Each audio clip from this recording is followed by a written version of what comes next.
Jumia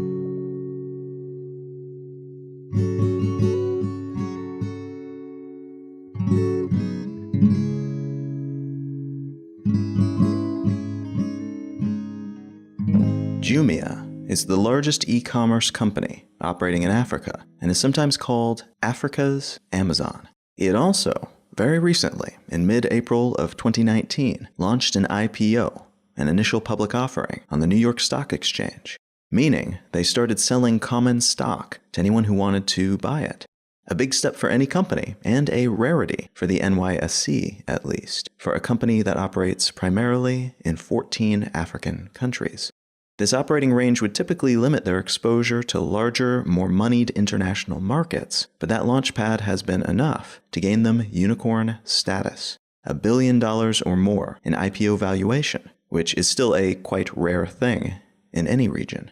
Interestingly, although Jumia is often considered to be an African company, and even promotes itself at times as an African company, it was actually incorporated in Germany by two French founders. Their IPO documents tallied their accounting numbers in US dollars and euros, not in any one of the many African currencies that they accept. And although the company has done many smart, regionally focused things, like hiring most of the company's employees somewhere in Africa, primarily Nigeria, and accepting mobile money payments, which is a big deal in a region where most people do not have debit or credit cards, there's still the question of whether this kerfuffle over origin and implied cultural branding will prove to be more than just an early days talking point, after which they'll continue to scale and grow and do business as usual. Then again, business as usual for Jumia isn't actually profitable, despite what their solid performance pre- and post-IPO might imply.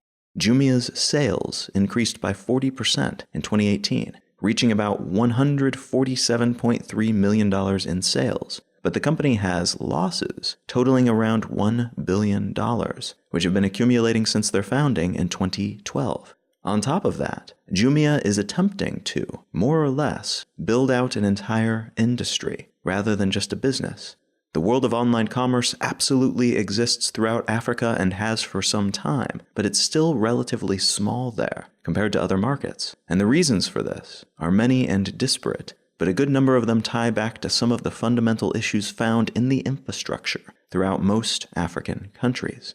Even in Nigeria, which is where Jumia is based on the continent, and which has by far the wealthiest economy and highest population in Africa, the economy is still a low-trust economy, meaning it is not automatically assumed that if you pay for something, you will get what you think you are buying. Consumers don't even always trust sellers in real life, in person, and trust levels tend to be even more abysmal online. This lack of trust goes both ways, too, with consumers and purveyors both wondering if they're going to be ripped off, which leads to a scenario in which you might have this marvelous online store offering all kinds of products and services that were not available even just a few years ago, but which people don't fully know what to do with, because the idea of just giving money to an online entity and expecting to get something of quality in return is not reflexive. That's not the obvious outcome for commerce, as it generally takes place in a lot of these areas. There are also logistical issues found up top at the national level, with, at times, unevenly applied regulations and standards, and all the way down at the neighborhood level as well, with inaccurate or missing addresses, which hinders deliveries, alongside a lack of officially sanctioned online currency exchange platforms, which leaves many people utilizing things like mobile phone minutes rather than their local currency when they make purchases, especially online, because those minutes tend to hold their value and can be purchased and exchanged without banks or PayPal. What I want to talk about today is something that's happening in Africa throughout almost the entirety of the continent that could ameliorate some of these issues and could help more Jumias, locally born and based or otherwise, flourish in the region, while also potentially allowing other creators throughout the continent the ability to get their work in front of larger national, continental, and intercontinental audiences.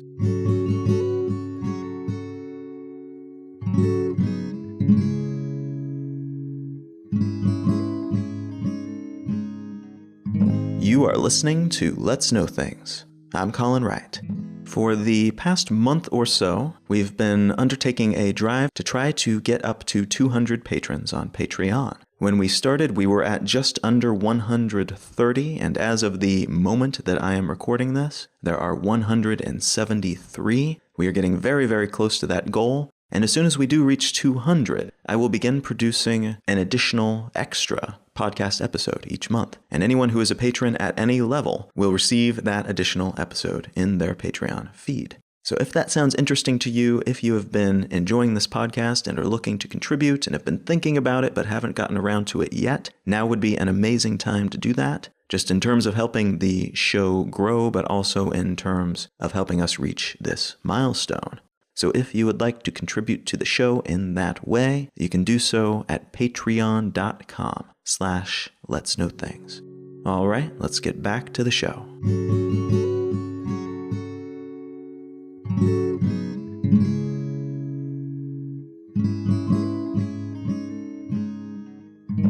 The article I'd like to start with today comes from the North Africa Post, and it's entitled, Africa's Continental Free Trade Area Takes Effect.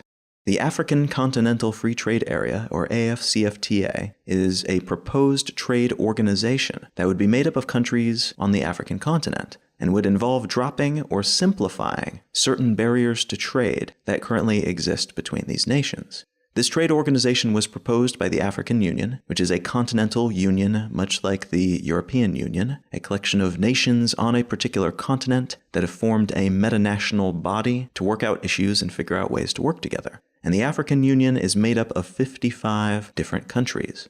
And I'm actually going to list those countries by name real quick here, as I've found when discussing issues in Africa, a lot of people want to know more, want to understand what's happening in that part of the world. But for a variety of reasons, we're just not provided with a lot of starting points in our understanding, even if we really want to understand more. So I highly recommend Googling or Wikipedia-ing any countries that you do not recognize from this list as you listen to these country names. That is what I tend to do when I encounter places that I don't know about. It's a really great kickoff to better understanding. So all that said, the African Union consists of Algeria, Angola, Benin, Botswana, Burkina Faso, Burundi, Cape Verde, Cameroon, Central African Republic, Chad, Comoros, Democratic Republic of the Congo, Djibouti, Egypt, Equatorial Guinea, Eritrea, Eswatini, which was until recently known as Swaziland, Ethiopia, Gabon, Gambia, Ghana, Guinea, Guinea-Bissau, Ivory Coast, Kenya, Lesotho, Liberia,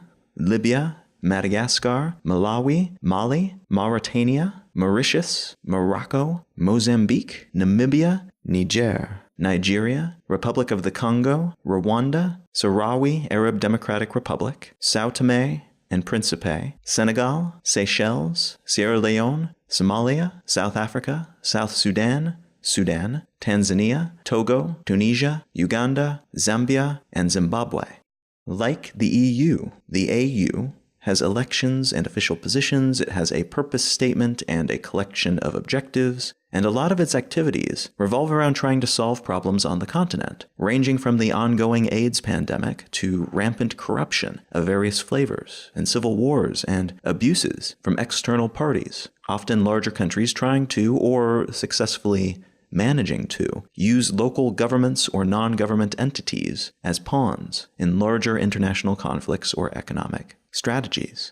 The AFCFTA is one of the AU's more recent efforts meant to help African countries compete economically, internationally. But even more importantly, in some ways, it's meant to help these countries more capably, safely, and lucratively trade with each other. Some of the issues in continental trade involve dilapidated infrastructure or outside meddling by countries like China or the US, both of which pull strings locally in an attempt to lock down vital minerals that they need for their manufacturing industries, or in some cases to deny such resources to their economic opposition. A lot of these issues are homegrown, though, and revolve around more mundane bureaucratic problems, like tariffs and import-export fees, not to mention the time it takes for imports and exports to be cleared at the borders between African countries. It's estimated that, on average, a shipment from one country to another within Africa costs 50% more than a similar shipment in East Asia, due in large part to these fees, and the costs from the additional time, products, and resources spent in transit rather than on shelves or manufacturing hubs. The main immediate benefit of the AFCFTA would be a substantial drop in tariffs, with 90% of them disappearing from each country's regulations as part of the agreement. That means that each country would get to choose 10% of their products that they can protect, at least in the short term, with government-mandated fees, which allows them to guard a few burgeoning local industries from external competition. But the rest of that trade has to be made without those high fees. And that means a more liberalized trade economy, in the economic sense of the word liberalized, not the political sense of the word. So liberalized meaning freer trade in this case, along with other changes like the improvement of trade routes, the investment in trade-related infrastructure, and things of that nature, smoothing out all the little jagged bits from the roads and metaphorical roads that will allow this trade to take place more consistently and easily and inexpensively. Simply opening the doors for competition, though not a universal salve, could do wonders for certain aspects of some industries and markets, while also exposing citizens of heretofore economically isolated countries to a variety of new products, services, and cultural artifacts. New music, new film, new magazines and books, new cereals, new fruits. More benefits are expected to emerge down the line, though, and some could be quite substantial, above and beyond the quality of life and price-related benefits of increased and freer regional trade. The United Nations Economic Commission for Africa estimates that this agreement, once implemented, could increase trade between African countries by 52% by 2022, compared to trade levels in 2010. And this is a big deal, as intra-African trade levels are ridiculously low compared to trade in other continents. In the European Union, for instance, Cyprus is at the low end, with about 38% of their total trade taking place within the EU in 2017, compared to Slovakia at the high end, with a full 86% of their trade taking place within the EU that same year. The rest of the European Union falls somewhere between those two extremes, with Belgium coming in with over 70% and Germany with just under 60% intra-EU trade. African nations, on the other hand, on average, only trade intra-AU with other African nations about 10.2% of the time. Now again, that's the average, but it's somewhat startling compared to the 38 to 86% that we see in the EU. This is generally considered to be a long-term consequence of many different variables, but colonization in particular led to economic and political relationships that left many African economies reliant on external trade partners to function. And though there's nothing inherently wrong with trading overseas, it's actually a good thing that we're able to do this in a lot of regards. Many of these countries' trade relationships are also weighed heavily in the trading partners' favor, rather than in favor of the African nations involved, in part because of that history and in part because many of these African nations do not have local alternatives they can easily trade with. This trade union, then, in addition to providing that additional structure and reducing some of the existing hurdles standing between these neighboring nations when it comes to trade, could also provide them with leverage when it comes to international trade. If the US or China comes in with an obviously bad offer, Zimbabwe will be more likely to say no if they have another trading partner available, someone nearby and with whom they are actually kind of incentivized to trade with, because there are fewer barriers and because it can help them reinforce local continental relationships, politically and economically.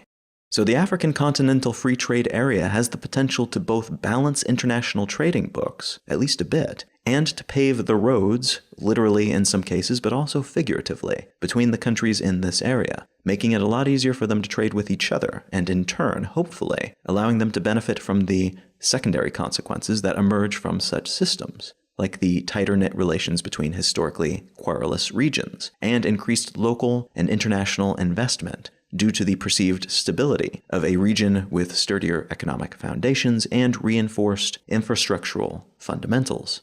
Some important caveats to this plan and this story. As of the day I'm recording this, late April 2019, this trade union still hasn't been implemented, though it's meant to be soon. In early April 2019, Gambia became the 22nd country to officially ratify this agreement, which is the number required for it to take effect. This ratification happened about 1 year after the leaders of 44 African countries signed the initial free trade agreement paperwork, followed by 8 more shortly thereafter. These other signatories, the ones that haven't yet ratified the agreement, have all signaled their intent to do so, but are waiting on further negotiations before they do.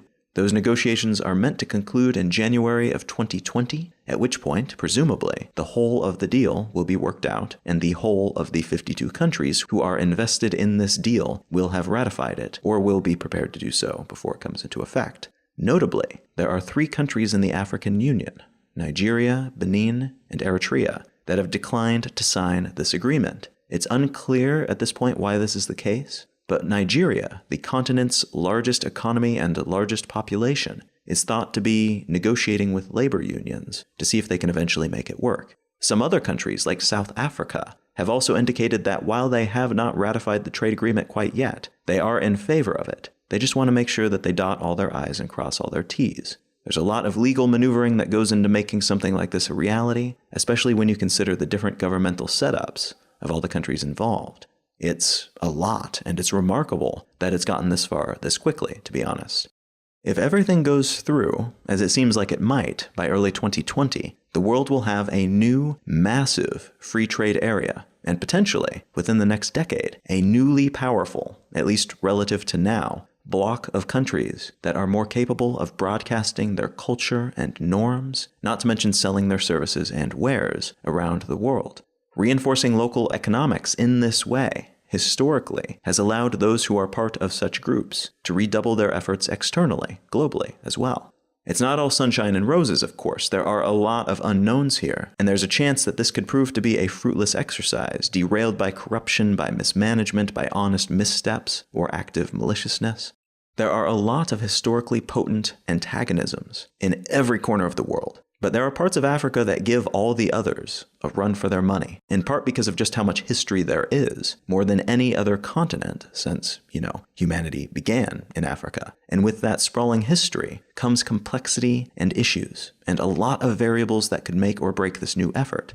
It's also possible that outside entities, like other governments, but also extra-governmental terrorist organizations and other groups of that sort, could see this attempt at continental unity as being bad for their ambitions, and may, as a consequence, try to jab a stick in the spokes of this agreement before it can even get off the ground. There aren't any specific rumblings in this direction right now, as far as I'm aware, so I'm not implying that there are spy games happening as we wait for these final signatories to commit to the trade union, but it would be surprising if someone somewhere running some government didn't think that this effort on Africa's part to become more self-sufficient and economically powerful stood in the way of their own off-continental ambitions. Such things needn't be zero-sum, but they often have been, historically, especially when it comes to Africa. So I'm guessing we will see some off-continent players doing their best, perhaps subtly, perhaps not, to prevent this potential big player from entering the international fray as a fully vested economic equal.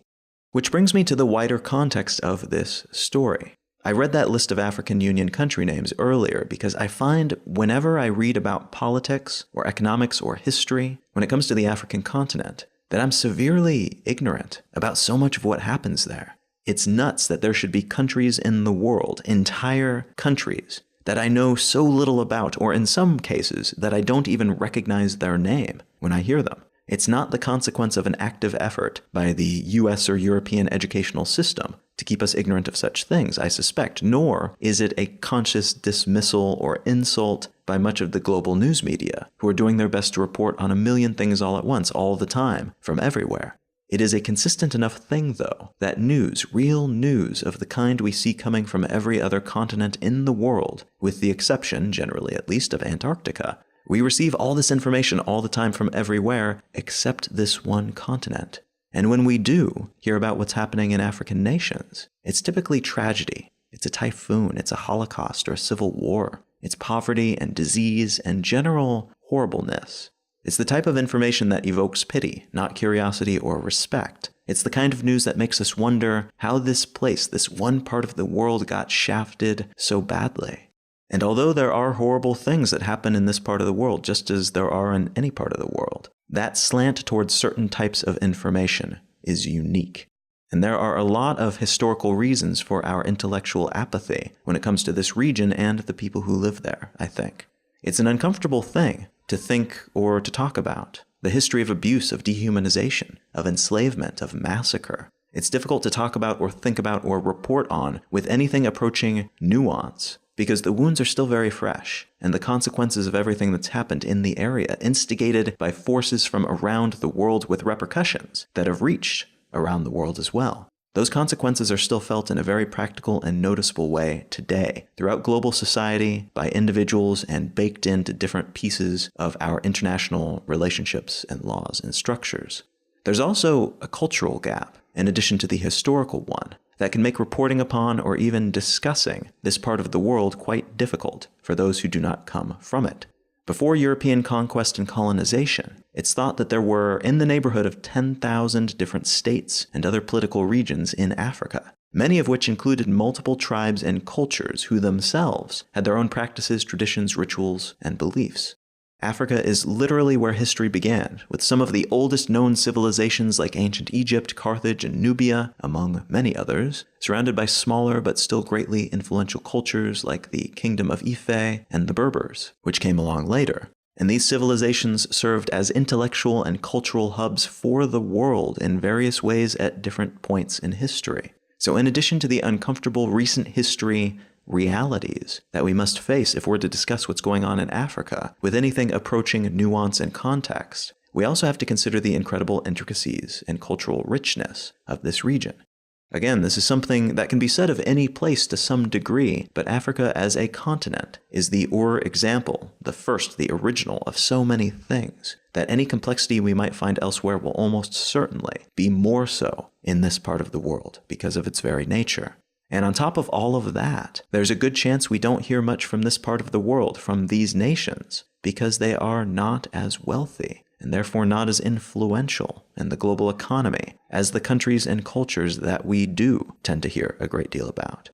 This trade agreement could be an important step because it could mean the end, or at least the beginning of the end, or maybe just a welcome dilution of the widespread issue of fake medicines being sold as real ones and fake food lacking all healthful substance being sold as real nutritious food in these regions. It also opens the doors to plentiful future calibration between African nations. There are already projects in place, but the more shared infrastructure exists, the more incentives there are to keep investing in that infrastructure and the benefits that they bring, whatever those benefits might end up being, the more projects and benefits we are likely to see. There are efforts being implemented to deal with some of the chronic issues this continent has faced, some of them diplomatic, some of them technological. It's estimated, for instance, that making mobile internet universally accessible continent-wide by 2030, which is a bit of a moonshot, but still possible, could increase economic growth per capita by 1.5 percentage points per year and reduce the poverty headcount, the number of people in poverty, by 0.7 percentage points per year.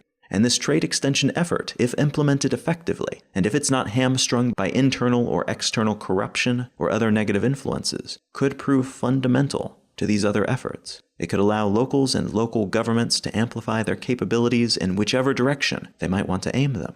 On top of that, this trade agreement is important because it could help these nations achieve more credibility within the international economic system. There are a lot of reasons why this legitimacy is currently lacking, and I don't want to imply it's because there isn't skill or ideas or the potential for people or groups to kick all kinds of butt on the international scene living in these countries today. Mostly, what is lacking is funding of the proper kind and external eyes and minds, seeing and then taking seriously entrants from these regions. And that's true whether we're talking about film or books or tech companies or food brands. Achieving escape velocity when you are starting out in a country or continent that lacks the infrastructural advantages of places like North America and Europe is not easy or common. Amping up the internal economic structure, however, could give these people and entities the economic foundation they require to be seen and recognized by people and entities elsewhere, which is a privilege that folks and companies from other continents already enjoy, but those from African countries typically do not, with few exceptions, today. It's hard to say where this agreement will end up and what consequences we will be able to attribute to it when we look back 10 years from now to assess how everything went. I do tend to think that more ideas, perspectives, voices, and opinions flowing through the international marketplace, both commercial and intellectual, is a broadly positive thing. And it seems like this new move by the African Union could help bring more local voices to the world, by first making sure that they can communicate clearly and unhindered across the continent.